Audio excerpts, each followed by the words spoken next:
أعوذ بالله من الشيطان الرجيم. بسم الله الرحمن الرحيم. الحمد لله رب العالمين. الحمد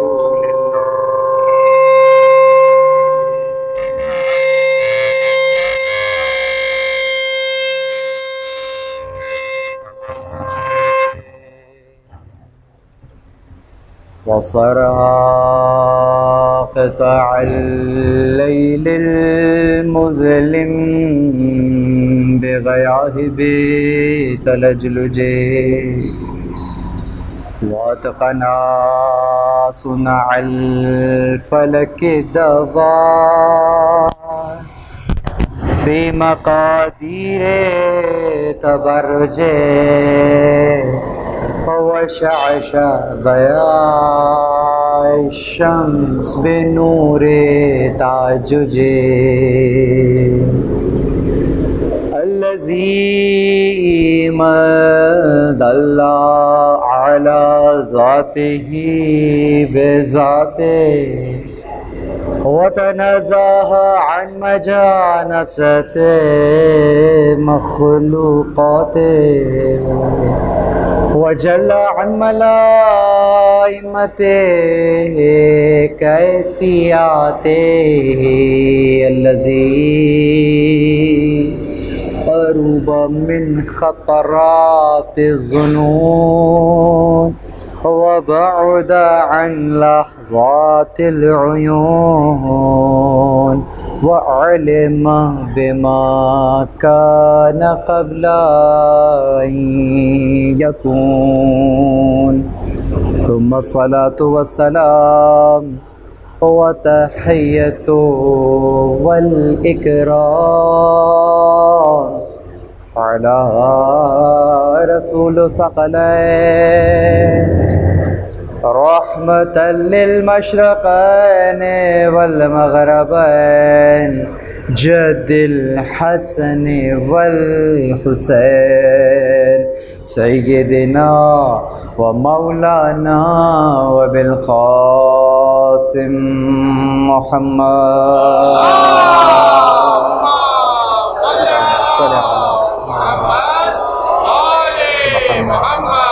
وأهل بيته الطيبين الطاهرين المعصومين المظلومين المنتجبين الذين ذهب الله عنهم الرجس وطهرهم تطهيرا.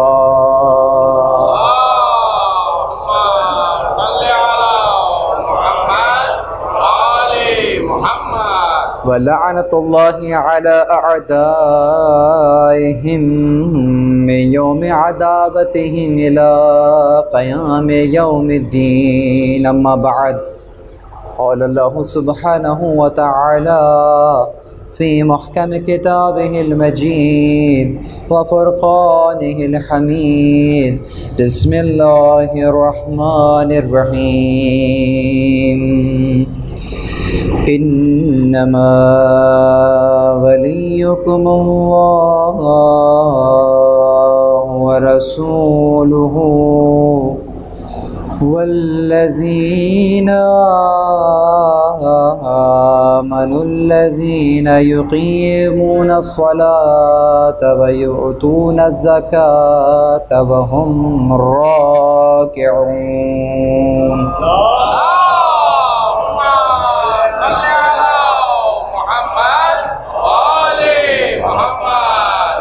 عزیزان گرامی قدر، الحمد لله الذي جعلنا من المتمسكين بالقرآن الكريم وبولاية أمير المؤمنين وأئمة المعصومين عليهم السلام. درود پر محمد والے محمد.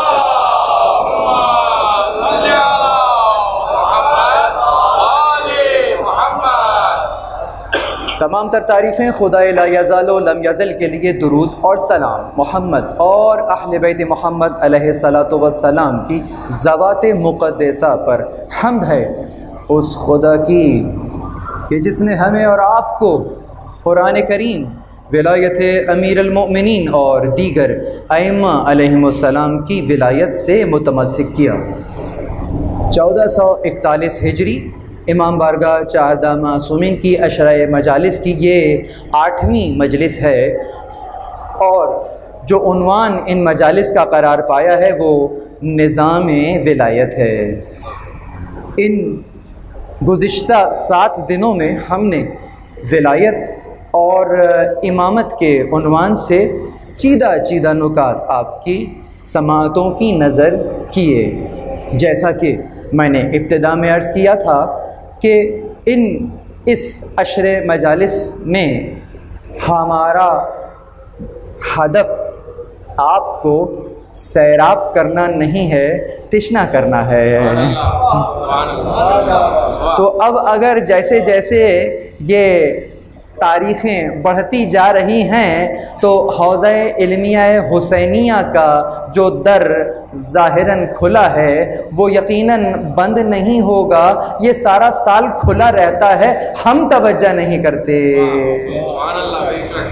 تو چنانچہ 8 دن، آج 8واں دن گزار رہے ہیں، تو امید رکھتا ہوں کہ محرم الحرام یقیناً سال کا پہلا مہینہ ہے، تو اس پہلے مہینے کی ان ابتدائی تاریخوں میں ہم خدا سے یہ عہد کریں گے کہ جیسے جیسے 1441 ہجری کے اس سال کی آہستہ آہستہ ایک دن بڑھتا جا رہا ہے، پروردگار اسی طرح سے میرے معرفت اہل بیت علیہم السلام کے حوالے سے ایک درجے کو بڑھاتا رہے۔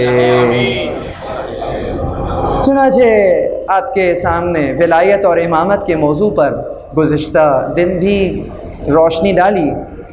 اس سے قبل کہ میں آج کا موضوع مزید آگے بڑھاؤں، ایک اہم نقطے کی طرف اشارہ کرنا چاہوں گا۔ ولایت تکوین ہو یا ولایت تشریع، اصلاً ولایت خدا کو حاصل ہے۔ ولایت تکوین میں جو پروردگار کی یہ ولایت نافذ ہے، اس میں کائنات کی موجودات سے پوچھ کر یہ ولایت نافذ نہیں کی گئی ہے، اجباراً یہ ولایت نافذ ہے۔ اگرچہ یہاں پر لفظ اجبار کچھ نامناسب لگ رہا ہے، لیکن بہرحال ایٹم کے اندر جو الیکٹران گھوم رہا ہے اس کو اب روز کسی نبی کی ضرورت نہیں ہے کہ وہ اس کو بتائے گا کہ تمہیں اس طرح سے کام کرنا ہے۔ سورج اگر مشرق سے نکل رہا ہے تو مشرق ہی سے نکلے گا، اس کو راستہ دکھانے کے لیے ضرورت نہیں ہے اس انداز سے کہ سورج اپنی مرضی سے ڈیویٹ ہو جائے، اپنے ٹریک سے ڈی ٹریک ہو جائے، یہ ممکن نہیں ہے۔ اسی طریقے سے کائنات کی دیگر موجودات ہیں، چرند ہیں، پرند ہیں، پروردگار قرآن میں کہہ رہا ہے کہ یہ اپنی تسبیح جانتے ہیں۔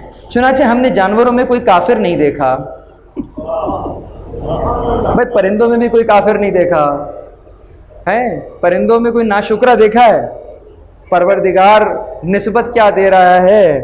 الم یروا الی الطیر فوقهم الصافات ویقبضن ما یمسکہن الا الرحمن۔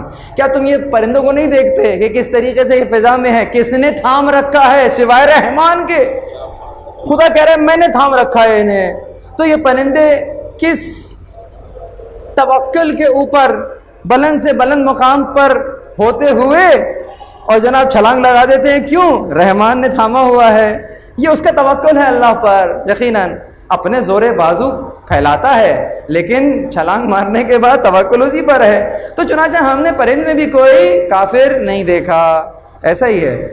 لیکن یہ جو حضرت انسان ہے، جب پروردگار نے اپنی ولایت کا اطلاق اس کے اوپر کیا ہے تو یقیناً اس کو بین رکھا ہے، یعنی کہ کچھ معاملات کے اندر تو اس حضرت انسان پر بھی یہ ولایت تکوین کا اطلاق رہے گا۔ یہ جو لقمہ آپ اٹھاتے ہیں جب تک آپ کے دہن کی فضا میں رہتا ہے تب تک تو آپ کا اختیار ہے، لیکن جیسے ہی آپ نے اسے نگل لیا اب آپ کا اختیار اس پر سے تو یہ جو پروردگار نے آپ کو اور مجھے بین رکھا ہے، اس لقمے کے اٹھانے تک تو میرا اختیار ہے۔ اگر یہ لقمہ حرام ہے خدا نہ خواستہ یا لقمہ حلال ہے، دونوں اعتبار سے پروردگار نے اختیار آپ کو دیا ہے۔ حلال اٹھانا چاہو حلال اٹھا سکتے ہو، حرام اٹھانا چاہو حرام اٹھا سکتے ہو۔ یہ ہے قانون تشریعی، یہاں پر آپ کو اختیار دے دیا، لیکن چاہے حرام اٹھاؤ یا حلال اٹھاؤ، جب منہ کی فضا سے حلق سے نیچے اتر گیا، اب اس کے ساتھ جو قوانین پروردگار نے اس پر نافذ کیے ہوئے ہیں، تکویناً میری طرف توجہ رکھیے گا، تکویناً جو قوانین پروردگار نے ہمارے اور آپ کے اوپر رائج کیے ہوئے ہیں وہ اسی انداز سے ہوتے رہیں گے، اور جو آپ کے اندر نظام چل رہا ہے وہ اسی انداز سے چلتا رہے گا۔ تو یہ جو اندر نظام ہے یہ وہی تکویناً ہے۔ یہ جو دل آپ کا دھڑک رہا ہے، کیا آپ کہتے ہیں کہ تم دھڑکو؟ اچھا ذرا یہ بتائیے کہ صبح سے اب تک کتنی بار سانس لے چکے ہیں؟ ابھی میں نے کہا ہے تو آپ نے سوچا کہ ہاں میں تو سانس بھی لے رہا ہوں، ہے؟ کتنی بڑی نعمت ہے، اتنی بڑی نعمت ہے، خود بخود ہم سانس لے رہے ہیں۔ یہ جو آپ سو جاتے ہیں اس وقت کون سانس لیتا ہے؟ کون ہے جو پمپنگ کر رہا ہے؟ خدا نہ خواستہ۔ تو یہ وہ نظام ہے کہ جو کہ خود کار ہے، چل رہا ہے، تکویناً خدا کا نظام ہے، لیکن وہ چاہتا یہ ہے کہ جو تم فعل انجام دو، اس فعل کو انجام دینے کے لیے جو حول اور قوت چاہیے وہ تو ہم تمہیں دیں گے، یہاں تو تم یقیناً مجبور ہو۔ لیکن ایک سیکنڈ، ہم یہ چاہتے ہیں کہ اس حول اور قوت کا استعمال، بہت توجہ، ہم یہ چاہتے ہیں کہ تم اپنی چاہت میں اختیار رکھو۔ یہ جملہ سمجھ میں آیا؟ سبحان اللہ، سبحان اللہ۔ جو لوگ مجھے بعد میں سنیں گے وہ ریوائنڈ کر کے سنیں اسے۔ ہم یہ چاہتے ہیں کہ تم اپنی چاہت میں اختیار رکھو۔ اب وہ کچھ لوگ ہیں نا کہتے ہیں بھائی جو اللہ چاہتا ہے وہی ہوتا ہے، اور جو لکھ دیا، اور تقدیر کے لکھے کو کون ٹال سکتا ہے، ایسا ہی ہوتا ہے نا بھائی، جو لکھا ہے وہ ہوتا ہے۔ جی نہیں، جو لکھا ہے وہ نہیں ہوتا۔ اتنا بڑا جملہ کہہ رہا ہوں، راشد احد صاحب سبق سنا رہا ہوں، جو لکھا ہے وہ نہیں ہوتا۔ خدا کی قسم میری طرف توجہ مبذول کریں، میں جملہ کہنے والا ہوں، جو لکھا ہے وہ نہیں ہوتا، جو ہونا ہوتا ہے وہ لکھا ہوتا ہے۔ سبحان اللہ، سبحان اللہ۔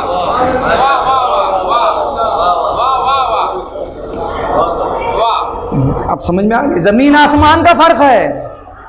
اگر جو لکھا ہے وہی ہونا ہے تو اس پر جبر لازم آتا ہے۔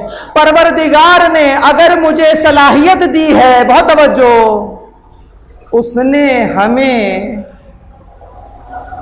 مجبور کر کے صلاحیت نہیں دی ہے، صلاحیت دے کر مجبور کیا ہے۔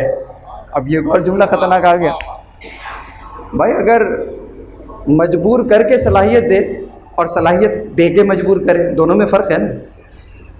مثلاً آپ اپنی گاڑی میں بیٹھے ہیں اور میں نے گاڑی کو ہینڈ بریک لگا دیا، بریکس لگا دی ہر طرف، اور کہا آپ گاڑی چلائیے، آپ کہیں گے کس طرح سے چلا سکتا ہوں، آپ نے تو مجھے چھوڑا ہی نہیں کسی قابل۔ تو اس نے کیا کیا؟ اس نے اسٹیئرنگ آپ کے ہاتھ میں پکڑایا پہلے کہ اب تمہارے ہاتھ میں ہے۔ اب چونکہ اسٹیئرنگ تمہارے ہاتھ میں ہے تو تم لیفٹ بھی جا سکتے ہو، رائٹ بھی جا سکتے ہو۔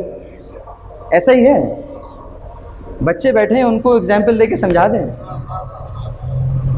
رولر کوسٹر میں بیٹھے ہیں کبھی؟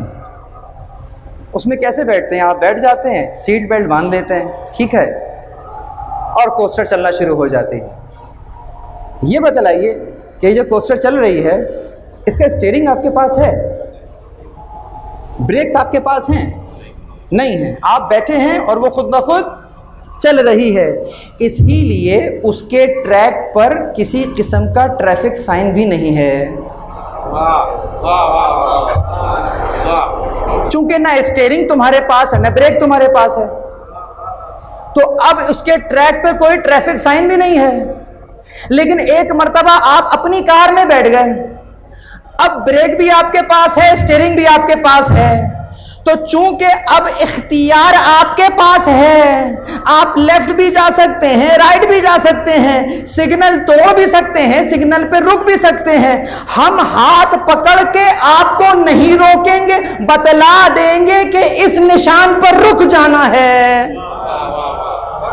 توجہ ہے؟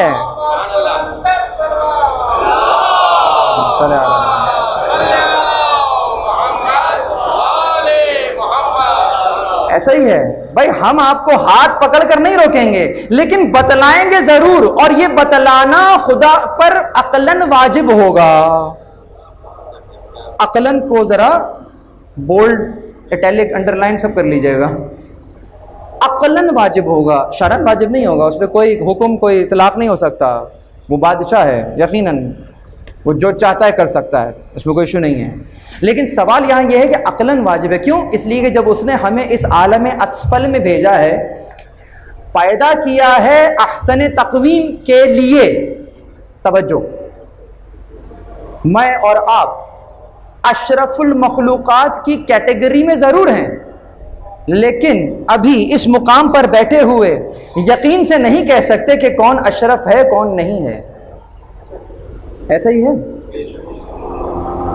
نظر دوڑائیے، کسی بلند عمارت پہ کھڑے ہو جائیے گا اور یہاں پر پورے شہر کو دیکھیے گا، ابھی شہر میں جتنے لوگ رہ رہے ہیں، ایمان سے بتائیے کیا ان میں جتنے لوگ ہیں سارے کے سارے اشرف المخلوقات ہیں؟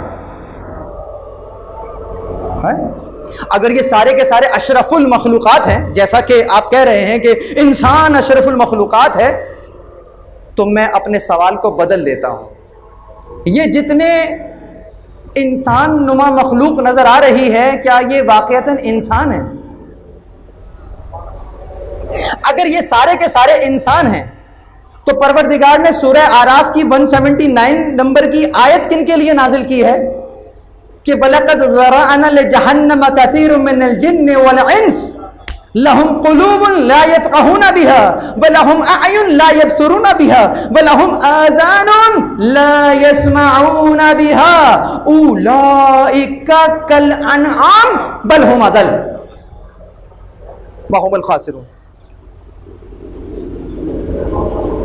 اور اسی طرح سے ہم نے ذرعنا، جیسے زراعت کی جاتی ہے نا، اگایا جاتا ہے، ہم نے وَلَقَدْ ذَرَأْنَا لِجَهَنَّمَ كَثِيرًا مِّنَ الْجِنِّ وَالْإِنسِ، ہم نے گویا زراعت کی ہے بہت سارے جنوں اور انسانوں کی، کس کے لیے؟ جہنم کے لیے، پیدا ہی جہنم کے لیے کیا ہے۔ کتنا غیظ و غضب پوشیدہ ہے اس آیت میں۔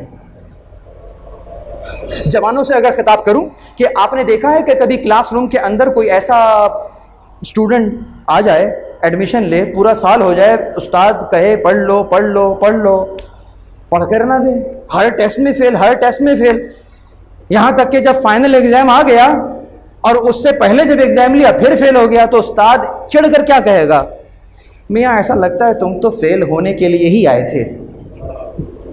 مطلب اس جملے کے اندر جو ہے وہ غیظ اور غضب بھی پوشیدہ ہے، غصہ بھی پوشیدہ ہے کہ ایسا لگتا ہے تم تو آئے ہی فیل ہونے کے لیے تھے۔ پروردگار کہہ رہا ہے کہ ہم نے گویا انہیں اگایا ہی جہنم کے لیے ہے۔ کیوں؟ اس لیے کہ ان کے قلوب ہیں، لہم قلوب لا یفقہون بہا، ان کے قلوب ہیں، اس سے تفکر نہیں کرتے، ان کی آنکھیں ہیں دیکھتے نہیں ہیں، کان ہیں سنتے نہیں ہیں۔ جو قلوب سے تفکر نہ کرے، جو آنکھ سے نہ دیکھے، جو کانوں سے نہ سنے، تو پھر وہ کیا ہے؟ اب شکل ظاہراً انسان جیسی ہو، لیکن قرآن کہہ رہا ہے اولئک کالانعام، وہ جانور ہیں، بل ہم اضل۔ اگر یہ آیت اولئک کالانعام پہ رک جاتی نا، خدا کی قسم جانوروں کی حق تلفی ہوتی، جانوروں کے حقوق کا تعین۔ جانور کہہ سکتا تھا پروردگار میرے پاس یہ نعمتیں نہیں ہیں جو تو گنوا رہا ہے، نہ میرے پاس تفکر کرنے کی صلاحیت ہے، نہ میرے پاس بصیرت ہے، نہ بصارت ہے، میں وہ چیز نہیں سن سکتا اس انداز سے جیسے یہ سن سکتا ہے، تو چنانچہ کہ میرے پاس یہ ہے ہی نہیں ہے، تو اس لیے یہ جانور کے برابر نہیں ہے۔ آیت آگے بڑھ گئی، بل ہم اضل، بلکہ اس سے بدتر۔ اور اگر توجہات مبذول ہیں تو میں فارمولا دے رہا ہوں کہ جہاں جہاں بھی انسان کو جانور کی کیٹیگری میں کھڑا کر دیا ہے نا تو وہاں پر جانور کا حقوق کا تعین کیا گیا ہے، تحفظ کیا گیا ہے، اور اگلی ہی آیت کے اندر جانور کو سیکیور کر لیا ہے۔ سورہ جمعہ میں آ جائیے، ابھی جمعہ گزرا نا، کیا سنا تھا؟ مثل الذین حملوا التوراۃ ثم لم یحملوها، کہ ان کی مثال کن کی؟ علماء یہود سے مخاطب ہے، ایسی ہے کہ جنہوں نے، خدا کی قسم کیا خطابت، اس میں قرآن کا لہجہ دیکھیے، جنہوں نے حملوا التوراۃ ثم لم یحملوها، گویا اب میں بالکل ہی اس انداز سے ترجمہ کروں جیسا کہ لہجہ ہے، کہتے ہیں کہ جنہوں نے تورات کو لیا مگر تورات سے کچھ نہ لیا۔ تورات کو لیا، تورات سے کچھ نہ لیا۔ اور علماء فرماتے ہیں، میں نے علماء سے سنا ہے، مفسرین فرماتے ہیں کہ اس آیت کا اطلاق اگرچہ علماء یہود پر ہے، لیکن جو آیت کے اندر جوہر ہے، جو ایسنس ہے، وہ مسلمانوں پر بھی پلٹتا ہے کہ اگر کوئی یوں سوچے اور یہ آیت کو اس انداز سے دیکھے کہ مثل الذین حملوا القرآن ثم لم یحملوها، تو ان کے لیے بھی یہی حکم ہے، کیا؟ کمثل الحمار یحمل اسفارا، ان کی مثال گدھے کی سی ہے جس پر کتابیں لادی ہوں۔ اچھا، اب گدھا تو پریشان ہو جائے گا کہ پروردگار، میرے جملے کو سنیے گا، پروردگار کہاں میں جانور اور کہاں یہ؟ اب میں ایک جملہ اور آگے بڑھاتا ہوں، کہاں میں مطیع جانور اور کہاں یہ غیر ذمہ دار انسان؟ میں نے غیر ذمہ دار کا اضافہ کر دیا۔ گدھا چونکہ پروردگار کی ولایت میں ہے، جو اس کا وظیفہ ہے وہ انجام دے رہا ہے، اس سے ڈی ٹریک نہیں ہوا۔ یہ جو انسان نما شخص ہے، انسان ہی نہیں ہے، اس کے پاس جو صلاحیت ہے اسے کہاں ہونا چاہیے تھا اور مجھ سے بھی پس چلا گیا ہے۔ پروردگار نے آیت کو آگے کنٹینیو کیا، بئس مثل القوم الذین کذبوا بآیات اللہ، کہ رکو، صرف گدھا نہیں بلکہ ایسی مثال ہے کہ جنہوں نے گویا ہماری آیات کو جھٹلا دیا۔ کس کیٹیگری میں لے گیا قرآن؟ تو چنانچہ عرض یہ کر رہا تھا کہ پروردگار عالم نے اس انداز سے کہ پروردگار ہمیں پیدا تو یہاں کیا ہے، لیکن ہم آہستہ آہستہ اپنے کمال کو کسب کرتے کرتے اور اس مقام پر پہنچیں گے جہاں کے لیے پروردگار نے ہمیں پیدا کیا ہے، جسے احسن تقویم کا نام دیا۔ درود پڑھیں محمد والے۔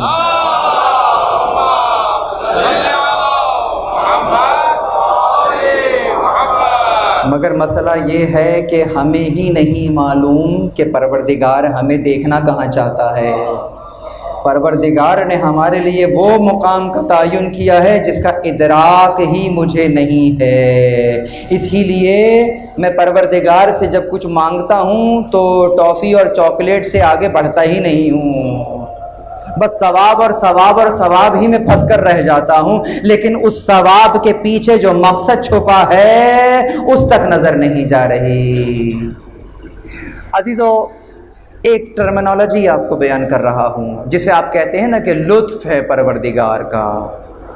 لطف کسے کہتے ہیں؟ ہر وہ فعل کہ جسے پروردگار بندوں کی طرف نسبت دے کر انجام دے، لطف ہے۔ اس سے چھوٹی ڈیفینیشن ممکن نہیں۔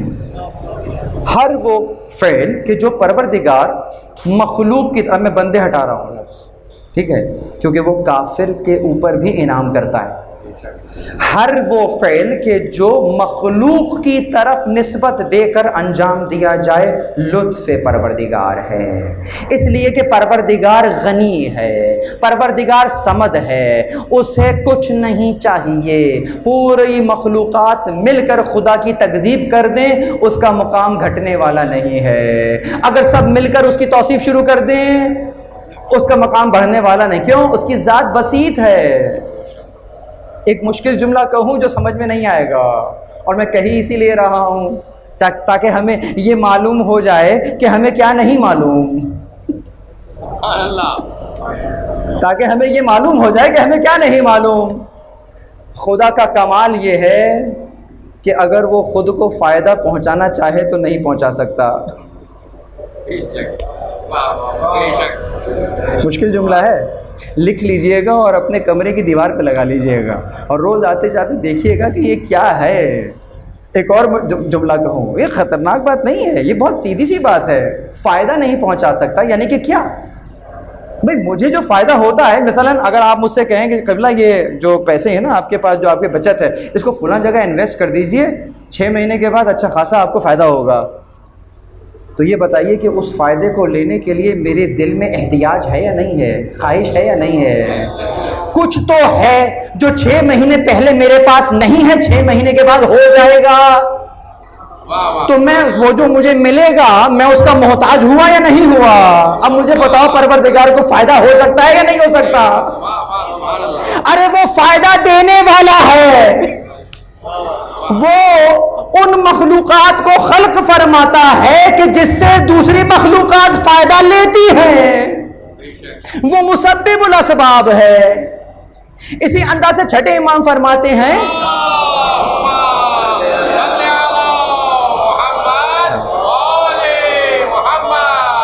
حمد ہے اس خدا کی کہ جو اپنی عزت سے پہلے تھا۔ اب یہ جملہ بھی سوچیے، توحید شناس بنیے، عزت سے پہلے تھا کیا مطلب؟ عزت سے پہلے تھا، عزت کیسے کہتے ہیں؟ یعنی کہ کسی کا مقام جب جتنی بھی معرفت ہو جائے، جیسے جیسے معرفت ہوتی جائے گی ویسے ویسے ادراک بڑھتا جائے گا، ویسے ویسے اس کی شخصیت جو ہے بلند ہوتی جائے گی۔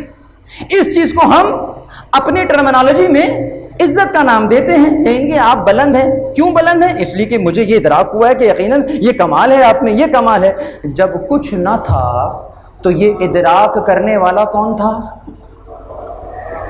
جب بجز اس کے کچھ نہ تھا تو یہ ادراک کرنے والا کون تھا؟ یقیناً عزت کی جاتی ہے جب وہ اول ہے، اس سے پہلے کچھ تھا نہیں، تو عزت کرنے والا کون تھا؟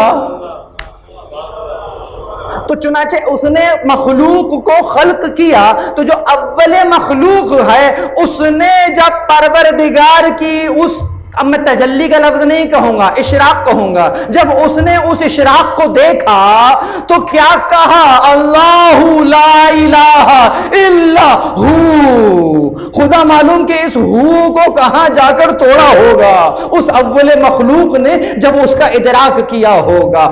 اب جو توصیف شروع ہوئی، اب جو تسبیح شروع ہوئی، یقیناً مخلوقات کے لیے وہ پہچانا گیا۔ درود پڑھے محمد والے محمد پر،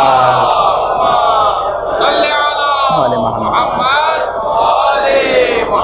اور روایت عرض کروں کہ یہاں پر جب کسی نے پوچھ لیا امام معصوم سے کہ جبرائیل افضل ہیں یا میں، سوال تو بدو کا سوال ہے تو ایسا ہی ہوگا کہ رسول اللہ افضل ہیں جبرائیل افضل ہیں، کون افضل ہے؟ تو جواب کس انداز سے دیا کہ جبرائیل جب ملائکہ کو خلق کیا اور جبرائیل کو خلق کیا اور اس سے پوچھا کہ میں کون ہوں، تو جبرائیل نے بس اتنا بتایا تھا کہ میں ہوں تو ہے، بس اس کے علاوہ میں نہیں جانتا۔ ایک بات۔ دوسری روایت کہ جب نظر اٹھا کر ملائکہ اعلیٰ کی طرف دیکھا تو کچھ انوار کو تسبیح کرتے ہوئے پایا۔ اب پہلے تو انوار کو دیکھا، اب یہ سمجھنے لگے کہ گویا انہوں نے ہی مجھے، تو ابھی یہ انہوں نے سوچا ہے، تسبیح ان کی شروع نہیں کی ہے، یہاں سوچا ہے کہ گویا یہی ہیں، تو انہوں نے اپنی تسبیح کو بلند کیا، اور ملک نے، ملائکہ نے ان کی تسبیح کو سنا تو سمجھ آیا کہ کوئی ہے جو ہم سب کو بنانے والا ہے۔ بی بی زہرا سے بھی یہ روایت موجود ہے۔ درود پڑھے محمد والے محمد پر۔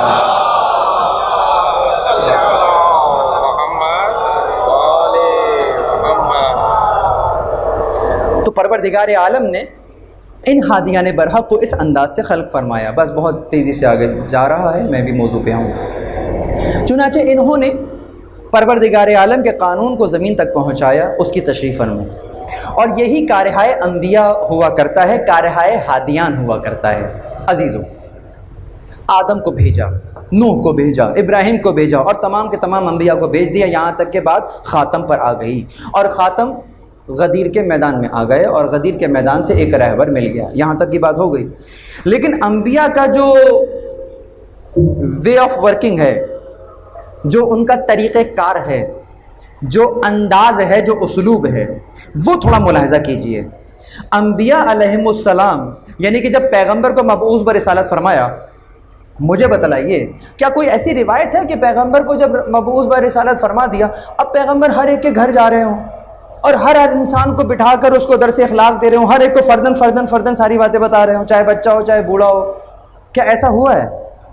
ہاں، انبیاء کا جو کارہائے نمایاں ہے، ان کا فوکس کہاں؟ دیکھو، کوئی آ گیا سوال کرنے بتا دیا، وہ ایک الگ مسئلہ ہے، لیکن جو ان کا جو جسے کہتے ہیں فارمیٹ کیا تھا، ان کا جو اسلوب ہے وہ کیا ہے؟ اسلوب یہ ہے کہ جو نبی بھی آیا اس نے قوم کو مخاطب کیا، اور قوم کو مخاطب کرنے کے بعد اس نے اصول بیان کیے، پھر اس کی تشریح کرنا شروع کی، اور کیا چاہا اس سے کہ دیکھو جو میں تمہیں بیان کر رہا ہوں یہ وہ اصول ہیں جو پروردگار نے مجھے دیے ہیں، اور اس کو اس انداز سے اس کو امپلیمنٹ ہونا ہے۔ یعنی کہ کیا چاہ رہے ہیں؟ چاہ یہ رہے ہیں کہ معاشرہ ان اصولوں تک رسائی لے، ان کی تشریح سنے اور اس کو امپلیمنٹ کرے، یعنی کہ یہ معاشرہ سازی کرنا چاہ رہے ہیں، اور اس معاشرہ سازی کرنے کے بعد جب ایک مستحکم معاشرہ تشکیل پا جائے، اب اس معاشرے میں رہنے والے اس مستحکم فضا کے ذریعے سے اپنے کمال کو کسب کریں۔ یہ انداز ہوا کرتا ہے انبیاء کی ہدایت کرنے کا، اور یہی انداز اپنایا اوصیاء نے، یعنی کہ جو ائمہ اکثار کو روشناس کرایا، انہوں نے بھی ہاتھ پکڑ کر اس انداز سے نہیں کیا۔ کیا کہا؟ یہاں پر خطبے دیے، یہاں پر لوگوں کو تیار کیا، ایک بات۔ دوسری بات یہ کہ جب یقیناً معاشرہ سازی کرنی ہے تو معاشرہ سازی کرنے کے لیے معجزے سے کام نہیں چلے گا، تبلیغ کرنی پڑے گی، مشقت اٹھانی پڑے گی۔ بہت توجہ، کل تشریح کروں گا، آج صرف اس بات کو چھیڑ رہا ہوں۔ وہ معجزہ سنا ہے نا مولا علی کا کہ کسی نے 40 جگہ پر بلا لیا تھا ایک ہی وقت میں، اور مولا پہنچ بھی گئے تھے، ٹھیک ہے، ایک وقت میں 40 جگہ پہنچ گئے۔ بہرحال کتابوں میں کچھ جگہوں پہ روایت موجود ہے، ٹھیک ہے، ابھی ہم اس کی روایت کی صحت پہ بحث نہیں کر رہے کہ صحیح تھا غلط تھا، لیکن علی کے لیے یہ کوئی ناممکن شے نہیں ہے۔ اگر کوئی مجھ سے کہی آپ کی فضیلت ہے، میں کہوں گا ارے اس سے کئی درجہ نیچے آصف بن برقیہ یہ کام کر چکے ہیں کہ میں وہ لے آؤں گا اس سے پہلے کہ آپ پلک جھپکائیں، قبل ان یرتد طرفہ، کہ اس سے پہلے کہ آپ اپنی پلک جھپکائیں میں لے آؤں گا، اور یہ آ گیا۔ پلک جھپکانے سے پہلے، نہ کہ پلک جھپکانے کی مدت میں لاؤں گا، پلک جھپکانے سے پہلے کا مطلب کیا ہے؟ آپ مجھے یہاں دیکھ رہے ہیں، وہ مجھے وہاں دیکھ رہے ہوں گے۔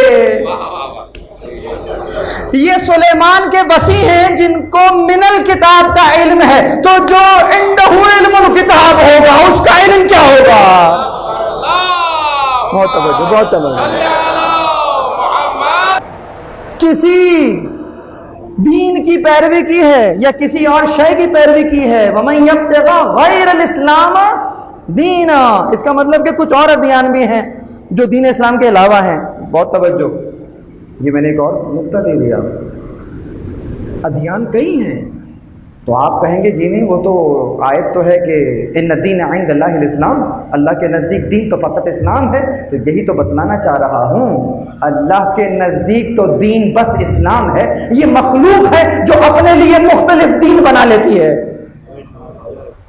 اسی لیے پیغمبر کو بھی ارشاد ہوا تھا کہ حکم ہوا تھا کہ ان سے کہہ دو لکم دینکم ولی دین، تمہارے لیے تمہارا دین، میرے لیے میرا دین۔ اور وہ جو میرے لیے میرا دین ہے وہ کون سا دین ہے؟ وہ وہی ہے جو اسلام ہے، لیکن تم ہو جنہوں نے اسلام کے مقابلے پہ دین بنا لیے ہیں۔ تو چنانچہ یہاں پر بھی ہمیں نظر آ رہا ہے کہ چونکہ وَهُوَ يُدَبِّرُ الْأَمْرُ، وہی مدبر ہے امور کا، اس لیے یہ ولایت امر بھی پروردگار کو حاصل ہے۔ اب وہ اس ولایت کے اندر، یہ تمام کی تمام ولایتیں پروردگار کو حاصل ہیں، لیکن چونکہ اس نے ایک نظام تخلیق دیا ہے اور اس نظام کے تحت یہ اس کا لطف ہے کہ کچھ ولایتوں میں اس نے مخلوق کو بھی شامل کر لیا ہے۔ یہ وہ ولایت تشریعی اور کچھ مقامات پہ ولایت تکوینی بھی، کہ اگر اشارہ کیا تو چاند و ٹکڑے ہو گیا، یہ کون پر تصرف نہیں تو اور کیا ہے؟ یہ کون پر تصرف نہیں تو کیا ہے؟ پیغمبر نے اشارہ کیا ہے، چاند ٹوٹ گیا ہے، یا پیغمبر نے 2 رکعت نماز پڑھی تھی اور دعا کے لیے ہاتھ بلند کیے تھے کہ پروردگار چاند کو توڑ دے، ایسا تو نہیں ہوا تھا۔ موسیٰ نے دعا کی تھی پروردگار راستہ بنا دے، موسیٰ نے اتنا کہا تھا کہ ڈرو نہیں، میرا رب جو ہے وہ مجھے راستہ دکھا دے گا، تو راستہ کیسے دکھایا؟ موسیٰ تمہارے ہاتھ میں ہی تو راستہ ہے۔ موسیٰ کو کیا دکھایا؟ موسیٰ سے یہ کہا کہ سٹ بیک اینڈ ریلیکس، ابھی میں راستہ بنا دیتا ہوں، چلے جانا۔ موسیٰ سے یہی کہا کہ اگر تم نے خدا پر توکل کر لیا ہے تو راستہ تمہارے ہاتھ میں ہے۔ یہ ہے موسیٰ کا توکل، یہ ہے مقام موسوی کہ تمہارے ہاتھ میں جو عصا ہے یہی مار دو۔ تو اب موسیٰ نے عصا مارا، راستہ بن گیا۔ اللہ پر توکل کرنے کے بعد جو تمہاری صلاحیت، اسی کو توکل کہتے ہیں کہ یہ عصا مارنا میرا کام ہے، راستہ بنانا تیرا کام۔ بہت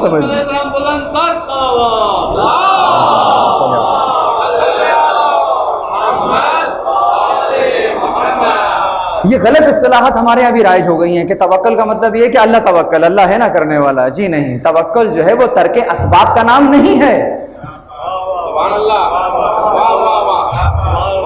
وہ جو ڈوبتے کو تنکے کا سہارا کہتے ہیں، موسیٰ کے ہاتھ میں تنکا تو نہیں ایسا تھا، لیکن بہرحال سہارا بنا یا نہیں بنا؟ تو یہ بتائیے یہ فعل کس نے انجام دیا؟ موسیٰ نے انجام دیا۔ فعل موسوی ہے، کس کے اذن سے؟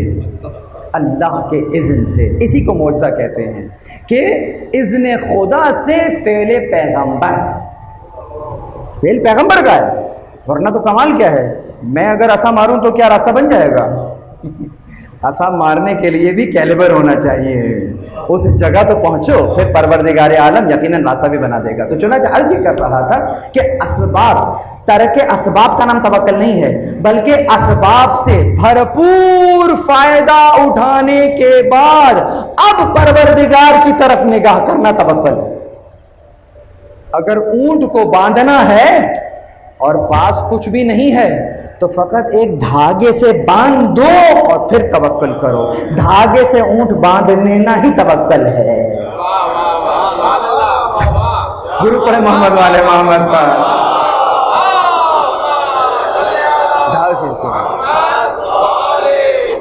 بھائی جتنا کر سکتے ہو وہ تو کرو، اس کے بعد پھر یقیناً اس میں کوئی شک نہیں ہے یہ کام تم کر رہے ہو یا یہ ہماری ہی حول اور قوت سے کر رہے ہو، لیکن پروردگار چاہتا یہی ہے کہ وہ کرے۔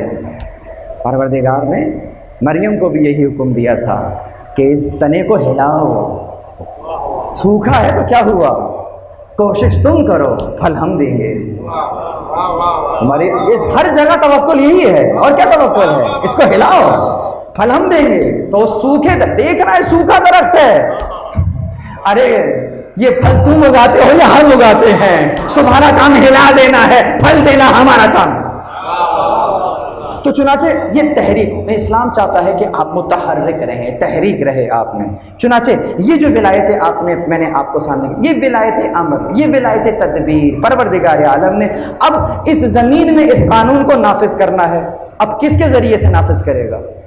یقیناً بہت سارے قوانین ہیں، امپلیمنٹیشن ہے، یہاں پر کوئی حاکم ہونا چاہیے سامنے جو مظلوم سے باقاعدہ اس کے حق کو، ظالم سے حق کو چھینے اور مظلوم کو دے دے۔ یہ کام کرنے کے لیے پروردگار تو سامنے نہیں ہوگا، یقیناً نظام چلانا ہے۔ ایسا ہی ہے، آپ کے یہاں خدا نہ خواستہ کوئی چوری ہو جائے اور آپ تھانے پہنچیں اور کہیں کہ جناب وزیر اعظم کو بلاؤ، مجھے ایف آئی آر کٹوانی ہے، تو وہ کیا کہے گا کہ میاں ایف آئی آر تو یہی کاٹیں گے. کہا نہیں میں تم کو جانتا نہیں ہوں, میرا تو ڈائریکٹ تعلق ہے اور وہ یہاں آئے اور میری ایف آئی آر کاٹیں. تو جواب کیا ہوگا ان کا؟ اگر آپ کو لگ رہا ہے کہ آپ کو زیادہ صدمہ ہوا ہے, آپ پہلے وہ کہیں گے جس کا نام آپ لے رہے ہیں نا انہی نے ایک نظام بنایا ہے اور یہ کام بھی اس نظام کے تحت ہوگا. تو یقیناً اگر آپ کو کوئی فیض پہنچانا ہے تو یقیناً پروردگار مسبب الاسباب ہے, کوئی سبب قرار دیا ہوگا جس کے ذریعے سے آپ کو کچھ مل رہا ہے. اسی لیے کل جمعے کے خطبے میں سن لیجئے گا کیا کہا جائے گا جب سرکار حجت کا نام آئے گا کہ آپ تو وہی ہیں کہ جن کے ذریعے یہ زمین و آسمان جن کے سبب قائم و دائم ہے.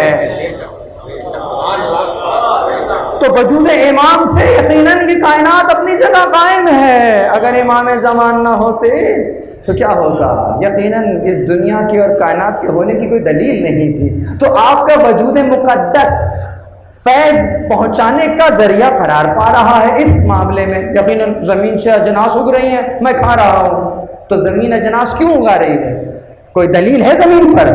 حجت خدا موجود ہے اس لیے زمین خزانہ بھی اگل رہی ہے. لیکن ذرا ایک خیال رکھنا, یہ وہ خزانہ ہے جو اگل تو رہی ہے, اس سے تمہارے بہت سے بہت ظاہر کو تو فائدہ ہو رہا ہے, لیکن ابھی بھی بہت سے ایسے فائدے ہیں اے حضرت انسان کہ جو کہ تجھے مل سکتے ہیں اس وقت کہ اگر یہ حجت خدا غیب سے نکل کے تیرے سامنے آ جائے. تو جب یہ تیرے درمیان ہوگا اب ہم حکم دیں گے اس زمین کو بھی آسمان کو بھی کہ وہ اپنے خزانے کھول دے. اب سمجھ میں آئے گا کہ زمین اور آسمان کے وہ خزانے کون سے ہیں جو کھل جائیں گے. یہ وہی خزانے ہیں کہ جو تجھے فقط زمین کے راستے نہیں بتائیں گے, آسمان کے راستے بھی بتلا دیں گے. خوشنو کے امام زمانہ بابا در سلام.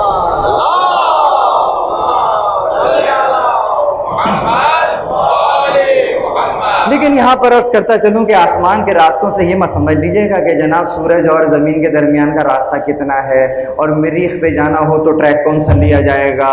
یہ آسمان کے راستے بھی علی مرتضیٰ کے لیے بہت چھوٹے راستے ہیں. جو علی کی فضیلت پڑھتے ہیں کہ مجھ سے آسمان کے راستے پوچھ لو تو وہ کہتے ہیں کہ دیکھو ان کو ستاروں کا علم تھا اور ان کو فنا کا علم تھا اور ان کو یہ تمام, یہ تو بہت چھوٹی سی بات ہے. وہ کہہ کیا رہے ہیں؟ مولائے متقیان کہہ رہے ہیں مجھ سے زمین کے راستوں کی بجائے آسمان کے راستے پوچھو, میں بہتر جانتا ہوں. یعنی آسمان کے راستے کیا؟ آپ جب ادیان کی بائفرکیشن کرتے ہیں کیا کہتے ہیں کہ کچھ زمینی ادیان ہیں, کچھ آسمانی ادیان ہیں, یعنی کہ کیا آسمانی احکامات ہیں, یعنی کہ وہ مینیفیسٹ, وہ آئین اور وہ قوانین جو کہ آسمان سے تمہیں ملے ہیں. پروردگار عالم کے ان راستوں کے بارے میں علی مرتضیٰ فرما رہے ہیں کہ اگر ان قوانین تک تمہیں دقت کرنی ہے اور ان کے مفاہیم سمجھنے ہیں تو کسی غیر کے پاس جواب نہیں ہے, مجھ علی ابن ابی طالب علیہ الصلوۃ والسلام کے پاس جواب موجود ہے.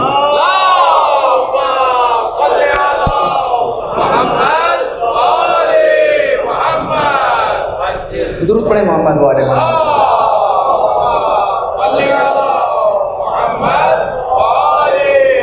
تو چونکہ پروردگار عالم نے یہ قوانین کو نافذ کرنا ہے تو پھر یقیناً کچھ اسباب بھی مہیا کرے گا. تو اس نے ہادیان کا سلسلہ جاری کیا. چنانچہ انسان تو بعد میں آیا, یعنی کہ ہمارے نسل انسانی تو بعد میں شروع ہوئی. جو پہلا انسان زمین پہ اتارا اسے ہادی بنا کر اتارا. پہلا شخص, پہلا آدم جو زمین پہ آیا وہ خود نبی ہے, ہادی ہے. اس کے بعد پھر مخلوق کا سلسلہ جاری ہوا, یہاں تک کہ یہ مخلوق کا سلسلہ اور ہادیان کا سلسلہ ہوتے ہوتے ہمیں غدیر کے میدان تک لے آیا. اور اب غدیر کے میدان سے امت کو ایک ایسا ہادی ملا کہ جو غدیر سے لے کر کے قیامت تک کو لے کر جانا ہے. اب یہ بتلاؤ کہ پروردگار عالم نے اس زمین کو ایک لہجے کے لیے بھی اپنے قانون سے خالی نہیں چھوڑا ہے. تو وہ قانون جو آدم سے چلا تھا خاتم تک آیا ہے, اور خاتم سے غدیر میں ٹرانسفر ہو رہا ہے ایک اور رہبر کو. یہ یہاں 10 ہجری اور وہ 18 ذی الحجہ سے لے کر کے اب قیامت تک اس قانون کو لے کر جانا ہے. یعنی کہ اب چاہے وہ 10 ہجری ہو، 11 ہجری ہو، 255 ہجری ہو یا 1441 ہجری ہو، کوئی لہجہ بھی قانون الہی کے بغیر نہیں ہو سکتا. تو پروردگار نے یقیناً اسباب فراہم کیے ہادیان کے ذریعے سے، اور ان کے ذریعے سے ان قوانین کو زمین پر نافذ کروایا.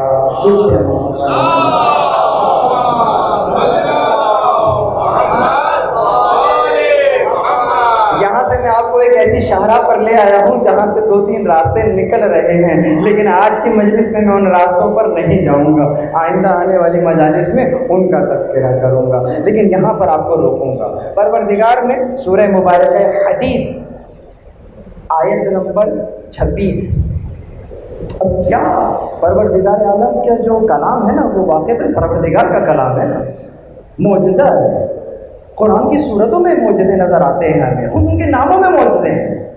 یہ جس صورت کا میں بیان کر رہا ہوں الحدید، ایک اور جگہ بیان کیا تھا، اگر حرف عدد کے حساب سے اس کو کیلکولیٹ کریں 57 بنتا ہے. الف لام ح دال یہ دال، سورہ نمبر 57 الحدید. کیا معجزہ ہے. ال ہٹا دیجئے، اب کیا بچا؟ حدید. حدید کو کیلکولیٹ کیجئے، ہے دال یہ دال، 26 بنتا ہے. 26 پیریوڈک ٹیبل میں جائیے، آئرن کا ایٹامک نمبر دیکھ لیجئے 26. مطلب یہ دنگ ہو جائے انسان. میتھمیٹیشین دیکھتا ہے کہتا ہے معجزہ ہے، سمجھ نہیں آ رہا. کیمسٹ دیکھتا ہے کہتا ہے معجزہ ہے، سمجھ نہیں آ رہا. اور یہ 26 حدید ہو گیا، بات سمجھ میں آ گئی. اب اسی الحدید کی 26ویں آیت ہے.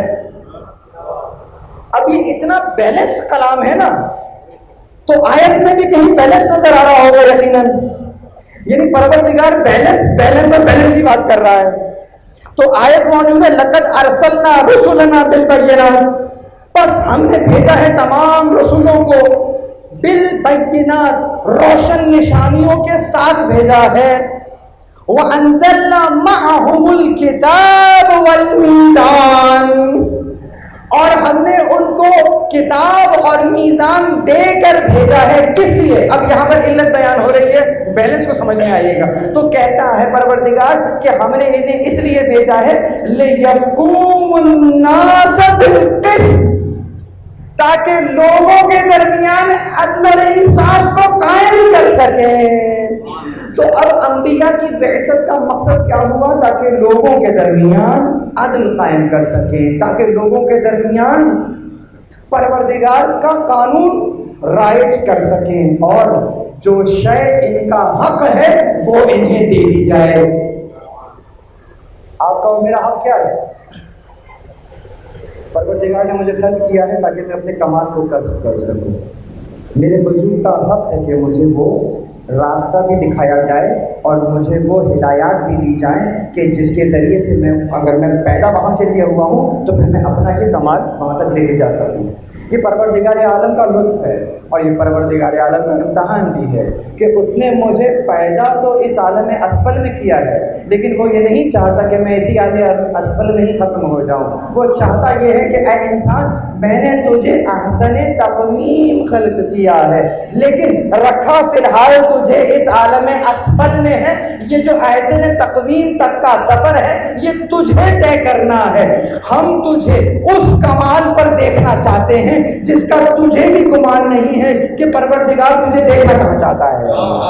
ہم تجھے وہ کمال دینا چاہتے ہیں، اور وہ کمال تجھے کب ملے گا؟ جب ان ہادیان کی پیروی کی جائے گی، ہر لہجہ ان کے قول اور فعل کی تعصیب کی جائے گی، تشریح کی جائے گی، تب تجھے وہ کمال ملے گا. بہت توجہ. میں نے کیا نقطہ دیا کہ اس وقت میں اور آپ یہاں بیٹھے ہیں، دعویٰ نہیں کر سکتے کہ ہم ایسے تقویم ہیں. کیوں؟ اس لیے کہ the race is not over yet. ابھی معاملہ چل رہا ہے. ابھی تو آپ اپنے اس کسب کو، اپنے فیض کو اس قصب فیض کر رہے ہیں، آہستہ آہستہ بلند ہو رہے ہیں۔ تو چنانچہ فلسفہ بعثت انبیاء ہی یہی قرار پایا ہے کہ وَلَقَدْ بَعَثْنَا فِي كُلِّ أُمَّةٍ رَسُولًا أَنِ اعْبُدُوا اللَّهَ وَاجْتَنِبُوا الطَّاغُوتَ۔ بہت توجہ کہ ہم نے تو ان انبیاء کو بھیجا ہی اسی لیے ہے کہ یہ اللہ کی عبادت کرے، طاغوت سے اجتناب کرے۔ یعنی دو ولایتیں نظر آ گئی، اللہ کی عبادت کریں گے، طاغوت سے اجتناب کریں گے۔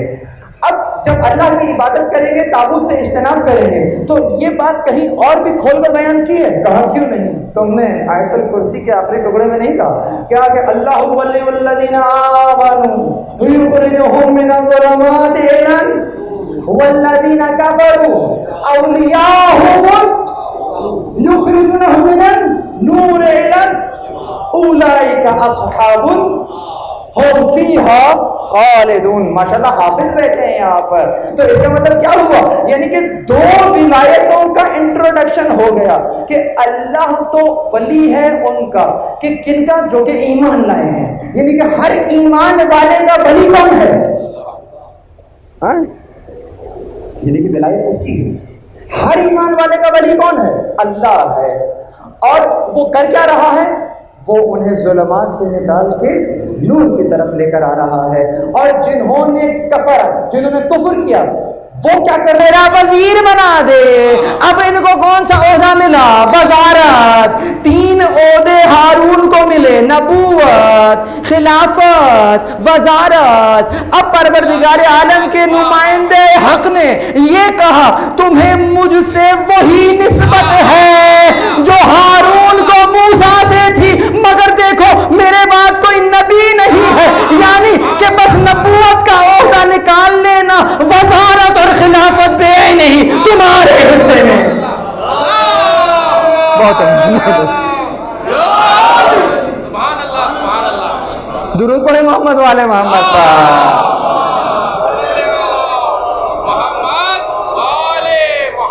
پیغمبر نے جس عہدے کا انکار کیا ہے وہ نبوت کا عہدہ ہے۔ ختم نبوت پر ایمان رکھنے والوں، ختم نبوت پر ضرور ایمان رکھنا، لیکن ذرا یہ دیکھ لینا کہ خلافت اور وزارت ختم نہیں ہوئی ہے۔ اب ڈھونڈو غدیر کے میدان میں خلافت اور وزارت گئی کہاں ہے؟ درود پر محمد والے محمد پر۔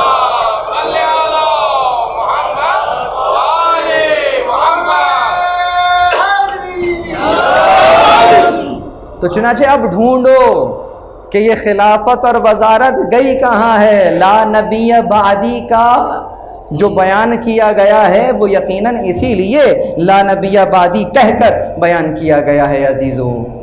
لیکن میرے پاس وقت تمام ہو گیا، ایک اور حدیث تھی وہ انشاءاللہ تعالیٰ، ابھی کتنا وقت ہے میرے پاس؟ درود پڑھے محمد والے محمد پر۔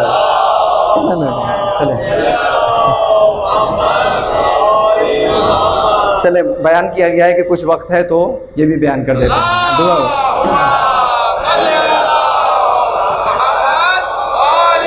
بہت توجہ، ایک اور حدیث، اور اتنی مشہور و معروف ہے کہ اس کے اسناد بھی اگر آپ کو گنوا دوں تاکہ یہ ریکارڈ بھی ہو جائیں۔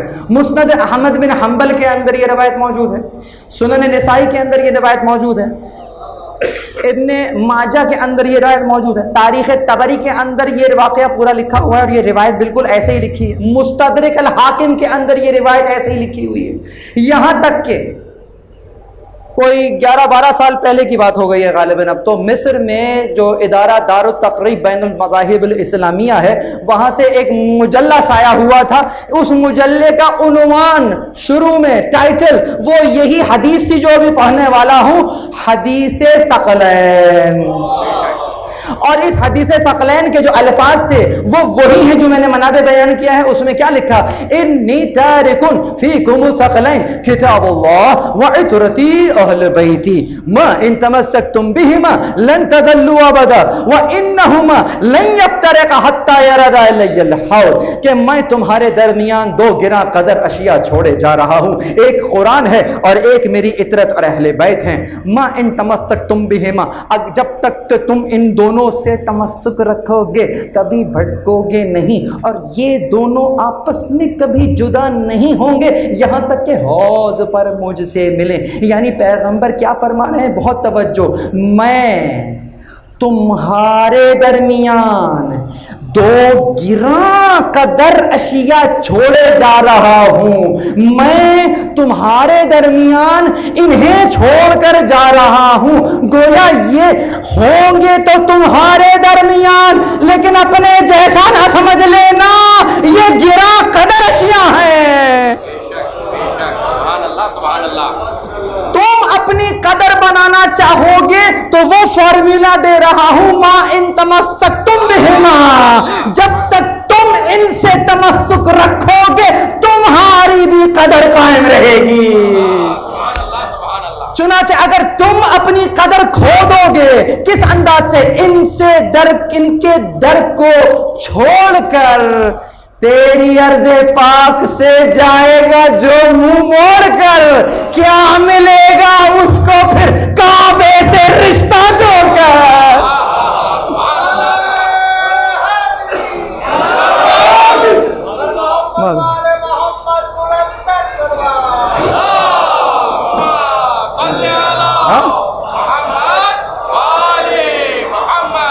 تو چنانچہ اگر کوئی آپ کے در کو چھوڑ کر جائے گا، کعبے میں پناہ لے لے، پروردگار عالم کسی ابابیل کو نہیں بھیجے گا۔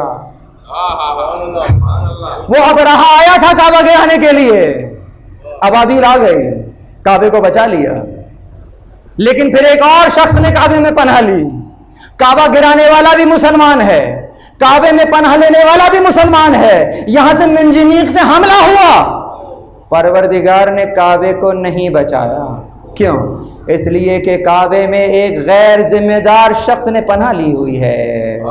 وہ جو کل بت رکھے ہوئے تھے، اس وقت بھی پروردگار نے کسی کہنے والے کی زبان پر کہ یہ گھر جس کا ہے وہ جانے اور گھر جانے، پروردگار نے ابابیل بھیج دی، لیکن آج جو آپ کو منہ موڑ کر گیا ہے، پروردگار نے کعبے کا گرنا گوارا کیا، لیکن اہل بیت کے گھر سے دور جانے والے کو بچایا نہیں۔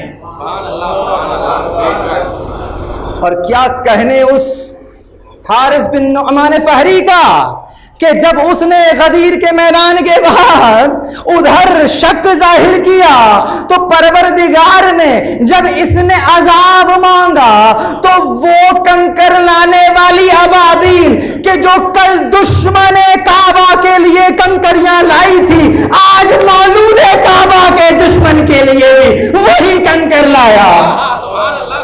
درود پڑھیں محمد والے محمد کا۔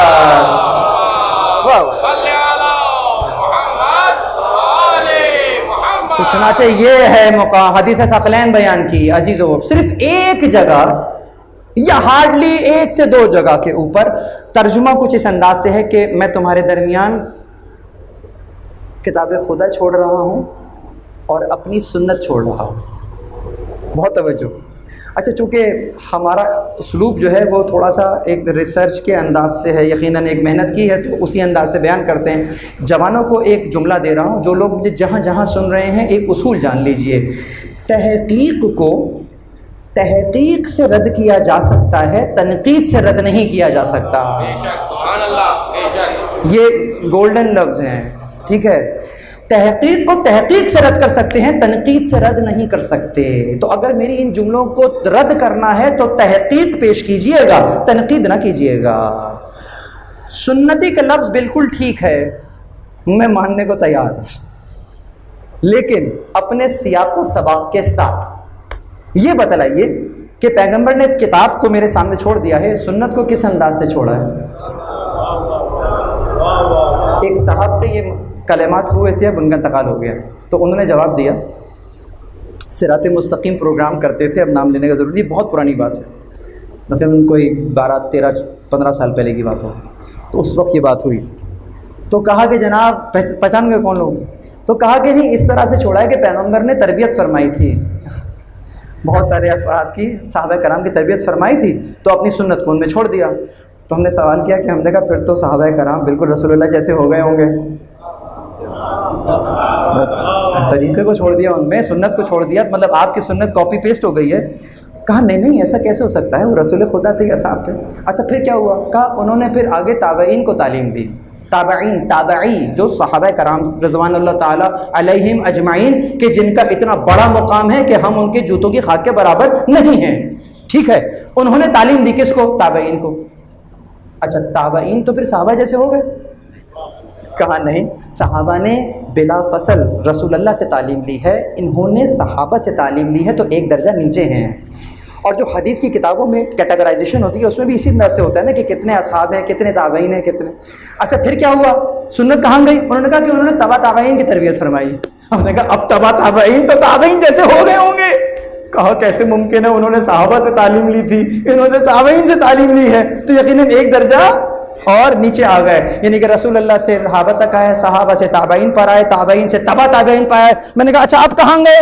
کہا کہ اس کے بعد پھر کوئی ہے نہیں، سب سلف صالحین ہیں، مطلب آخر میں مجھ جیسے بچ گئے۔ تو یہ بتلائیے جو سنت چھوڑی تھی وہ کہاں گئی؟ سبحان اللہ سبحان اللہ۔ بھائی قرآن تو میرے ہاتھ میں موجود ہے، یہ بتلاؤ سنت جو چھوڑی تھی وہ کہاں گئی؟ اب کہنے دیجئے مجھے، اب سمجھ لیا نا، تحقیق آ گئی۔ اب میرا جملہ ذرا سخت ہے، سن لیجئے۔ خدا نے اتنی ناقص سنت چھوڑوائی تھی کہ جو فقط 35 40 سال 60 سال کے بعد ختم ہو گئی۔ پیغمبر نے جو ثقلین چھوڑے تھے کیا وہ 30 40 سال کے لیے چھوڑے تھے؟ کیا کہا تھا کہ یہ اس وقت تک جدا نہیں ہوں گے جب تک کہ حوض پر مجھ سے نہ ملیں۔ تمہاری چھوڑی ہوئی سنت 60 سال میں ختم ہو گئی ہے، یہ بتلاؤ۔ تو اب جملہ سنیے، ماننا پڑے گا کہ یقیناً پیغمبر نے سنت کو چھوڑا ہے، لیکن کچھ ایسے افراد میں چھوڑا ہے جن کا پہلا بھی محمد ہے، آخری بھی محمد ہے، درمیان میں بھی محمد ہے، سب کے سب محمد ہیں۔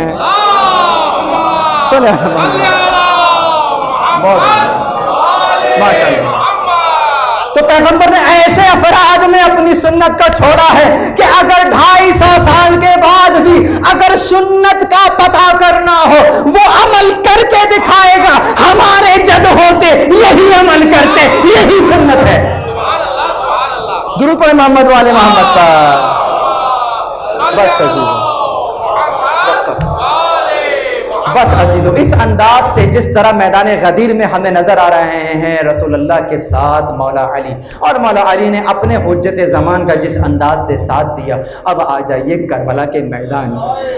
غدیر کے میدان سے کربلا کے میدان تک کا فاصلہ بہت زیادہ طویل نہیں ہے، کربلا وہیں سے شروع ہو چکی۔ چنانچہ نظر کیا آیا؟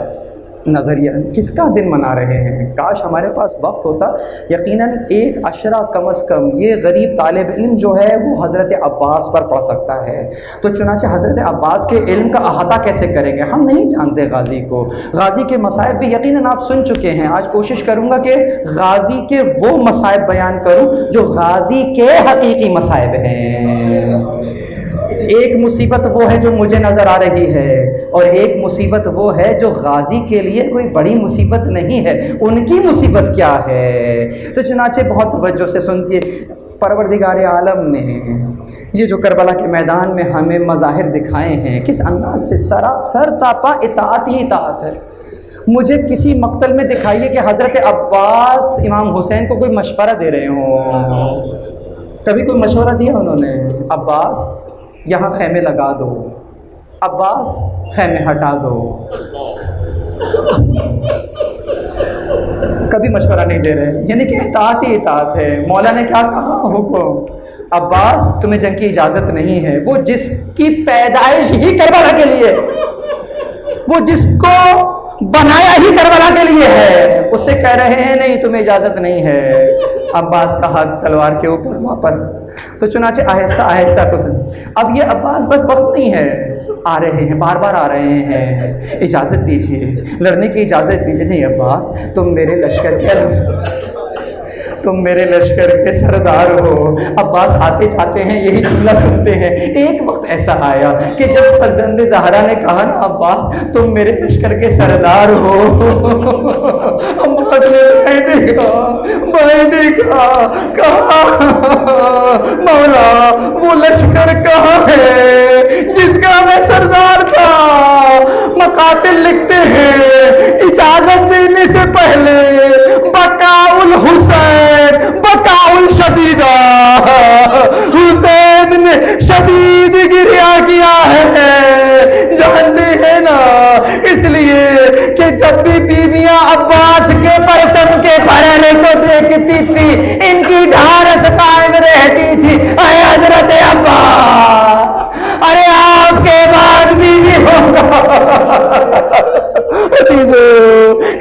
اجازت نہیں مل رہی تھی، سکینہ نے آ کر کیا کہا، چچا چچا بہت پیاس ہے، کہا اپنی مشک لے آؤ، لیکن توجہ سے سنیے گا، حجت خدا کی بیٹی ہے، ارے اپنے لیے پانی نہیں مانگ رہی ہے، جب علم کو آتے ہوئے دیکھا تھا نا، آؤ بچوں اپنے سوکھے کاسے لے آؤ، ارے میرا چچا پانی لا رہا ہے، حجت خدا کی ننھی سی بیٹی بچوں کے لیے، عزیزو عباس چلے مشکیزے کو لے کر دریا کے کنارے، اور کس انداز سے روانہ ہوئے ہیں، رن کانپ کر رہ گیا، وہ رن کانپ کر رہ گیا، کیوں؟ آنے والا کوئی اور نہیں، ارے عباس ہیں، عباس اس شان سے چلے ہیں، کتنے ہی ملائن کو فنار کیا ہے، لیکن عزیزو یہ لڑنے تو نہیں جا رہے ہیں، نظر فرات کی طرف ہے، چنانچہ گھوڑے کو فرات میں داخل کر لیا، پانی بھرتے ہیں، چلو میں پانی لیتے ہیں، اور پھر پانی کو فرات کے منہ پر مار دیتے ہیں، گویا پانی کو حجت زمان کے بغیر پینے کے بعد اس کی اوقات دلا دی، تیری اوقات یہ ہے کہ اگر امام زمان کے بغیر تو ہمیں ملے تو ہم تجھے تیرے ہی منہ پر مار دیں گے، چنانچہ مشق کو بھر کر واپس چلا ہے یہ علی کا شیر، ایسا لگا کہ گویا پوری فرات کو مشکیزے میں بھر لیا ہے، آج تک فرات کا پانی اتنا شرمندہ ہے، عباس کی قبر کے درمیان خدا معلوم وہ پانی کہاں سے آ جاتا ہے، آج بھی قبر کا طواف کر رہا ہے عباس، ارے میں شرمندہ ہوں، چنانچہ یہاں مشق لے کر چلے ہیں، اب عباس کو کوئی طاقت روک نہیں سک رہی ہے، تیر بھی چل رہے ہیں، تلواریں بھی چل رہی ہیں، لیکن فوج اشتیا نے یہ دیکھ لیا کہ جب تک عباس کے پاس یہ مشق موجود ہے عباس کا راستہ نہیں روکا جا سکتا، اب یہاں سے ایک بار ہوا، ایک ہاتھ قطع ہوا ہے، دوسرا ہاتھ قطع ہوا، جیسے ہی دوسرا ہاتھ قطع ہوا ہے عباس نے مشق کو اپنے دہن میں دبا لیا، ارے خود کو مشق پر جھکا لیتے ہیں، ایک شقیق علماء نے مشق کا نشانہ لیا، ارے مشق سے پانی کا کیا بہنا تھا، گویا عباس کا خون جگر بہے، رونے والوں اب صرف تصور کرنا، صرف تصور کرنا، ہاتھ نہیں ہے، مشق چھپ چکی ہے، لیکن عزم کتنا بلند ہے، گھوڑے کو واپس فرات کی طرف پھیر لیتے ہیں، اس لیے جب مولا آپ کی لاش کی طرف گئے ہیں، پہلے پہلا بازو ملا ہے، پھر دوسرا بازو ملا ہے، پھر لاش تک پہنچے ہیں، اسی اسنا میں ایک تیر آپ کی آنکھ میں پیوست ہوا ہے، اب عباس چاہتے ہیں کہ اس تیر کو نکالیں، آپ نے سر کو ادھر ادھر کیا ہے، تیر نہ نکل سکتا، اپنے گھٹنوں ارے تیر نکالنا چاہتے ہیں، اسی اسنا میں ایک ملعون نے سر پر وہ گرز مارا،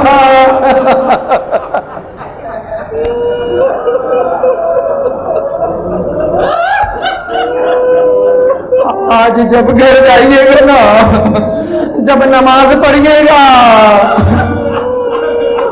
جب سجدے میں جانے لگے اور ہاتھوں سے اپنا سہارا لیجیے گا نا، عباس کو یاد کیجیے،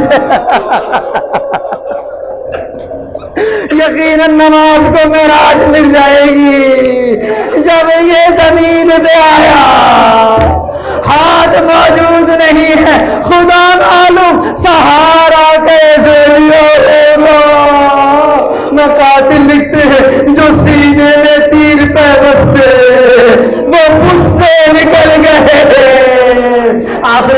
آخری جملے سنے اور عباس کی مصیبت سنے. دل چاہتا تھا عباس کی مصیبت پڑھوں, ایک نہیں پڑھ سکا, دوسری مصیبت سن لیجئے. اب جب بس آپ رو چکے, مجلس تمام ہے, لیکن توجہ سے ذرا محسوس کیجئے گا, آخری وقت ہے, وقت کا امام حضرت عباس کے سراہنے کھڑا. عباس کی ایک خواہش ہے, مولا چاہتا ہوں آپ کی زیارت ایک لمحے کے لیے. ناصر امام اپنے امام کی زیارت نہیں کر رہا, چاہتا ہوں زیارت کروں. ایک آنکھ میں تیر ہے, ایک میں خون ہے. اگر ہاتھ ہوتے آپ کو تکلیف نہ دیتا. عباس کی تکلیف کیا ہے, آپ کو حکم دے رہا ہوں. ارے اس سے بڑی تکلیف میری نہیں ہے, ذرا اس خون کو صاف کر دیجئے, اپنے وقت کے امام کی زیارت کر سکوں. یا امام زمان, یا امام زمان, ارے میری تکلیف بھی یہی ہے. ارے میری آنکھوں میں گناہوں کی دھول ہے, آپ کی زیارت نہیں کر پا رہا. اپنے ہاتھوں سے غلام کے ان آنکھوں سے دھول ہٹا دیجئے, آپ کی زیارت کر سکوں. اے حضرت عباس, جو آپ کا غم ہے وہی پہ نہیں, یہاں بیٹھے عزاداروں کا ہے. یہ بھی اپنے امام کی زیارت نہیں کر پا رہے. وَسَيَعْلَمُ الَّذِينَ ظَلَمُوا أَيَّ مُنقَلَبٍ يَنقَلِبُونَ. جن لوگوں نے ظلم کیا انہیں قریب معلوم ہو جائے گا کس جگہ لوٹائے جائیں گے. پروردگار تجھے واسطہ محمد اور اہل بیت محمد علیہ السلام کا. پروردگار امام زمانہ کے دل کو ان کے ظہور کے ذریعے شاد و خوش نما. پروردگار مجھ اور ان تمام کے تمام عزاداروں کو ان کے انصار میں قرار دے. پروردگار تجھے واسطہ محمد اور اہل بیت محمد علیہ السلام کا, جو بھی بیمار ہیں ان کو شفا کاملہ عاجلہ عطا فرما. جو مرحوم ہو چکے ہیں انہیں اعلیٰ علیین میں جگہ دے. شہدائے ملت جعفریہ کے درجات عالی ہیں متعالی فرما. پروردگار ہمارے جن جوانوں کو جبری طور پر غائب کر دیا گیا ہے, میں حکمرانوں سے اور جو معتمدین ہیں, جو اسٹیک ہولڈرز ہیں, ان سے مؤدبانہ گزارش کر رہا ہوں کہ ان کو جلد از جلد عدالتوں میں پیش کریں, وگرنہ یقیناً یہ قوم بہت صبر کا دامن تھامے ہوئے ہے. کہیں خدا نخواستہ ایسا نہ ہو کہ یہ صبر کا دامن ہاتھ سے چلا جائے, تو اسے عاشور سے پہلے ہی ان تمام مسنگ پرسنز کو عدالت میں پیش کیا جائے. پروردگار جتنے بھی بے گناہ اسیر ہیں ان کی رہائی کے سامان. پروردگار جو مومنین کے خلاف سازشیں ہو رہی ہیں ان کا خلا خما فرما. حجت زمان کا ظہور فرما, ہمیں ان کے اعوان اور انصار میں سے قرار.